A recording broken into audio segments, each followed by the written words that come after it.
ভারতে এখানে আরো বেশি সামরিক ঘাঁটি তৈরি করবে, ভারতের সামরিক বাহিনী আসবে, তখন কি হবে? কাশ্মীর আস্তে আস্তে দখলে চলে যাবে এমনিতেই। ভারতে তো এমনিতে তাদের দেশই আছে, আরো পুরোপুরি দখলে নিয়ে যাবে। সো এটা খুশি হওয়ার কিছু নাই যে ভারত পাকিস্তান যুদ্ধ লাগলে আবার মানে কাশ্মীরে লাভবান হবে বা পাকিস্তানের লাভবান, এরকম না। লস দুইটারই খাবে, কিন্তু মাঝখানে মুসলমান কতগুলো মারা যাবে, এটা একটা।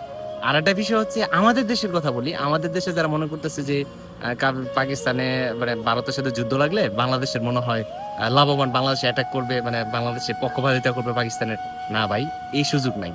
কারণ বাংলাদেশ কিভাবে ক্ষতিগ্রস্ত হবে, যখন ইউক্রেনের যুদ্ধ রাশিয়ার সাথে লাগে, তখন যেমন একটা অর্থনৈতিক মন্দা যাইতেছিল পুরো পৃথিবীতে, আর বাংলাদেশ আর যদি এখানে পাকিস্তানের পক্ষ নেয় বা ভারতের পক্ষ নেয়, তাও বাংলাদেশের ক্ষতি হবে। পক্ষ না নিলেও ক্ষতি হবে, মানে কম ক্ষতি হবে পক্ষ না নিলে, পক্ষ নিলে বেশি ক্ষতি হবে। কারণ বাংলাদেশে কোনো ওইরকম সামরিক সরঞ্জাম নাই যে কোনো একটা অ্যাটাকের তারা পরিবর্তে কোনো একটা পাল্টা অ্যাটাক করতে পারবে, এরকম কোনো সরঞ্জাম নাই। আমরা সেনাবাহিনী মাটিতে মানে স্থলতে হয়তো বা স্ট্রং হইতে পারে, কিন্তু আমাদের বিমান এখন কিন্তু ভাই, যুদ্ধ কিন্তু মাটিতে হয় না, হয় আকাশে।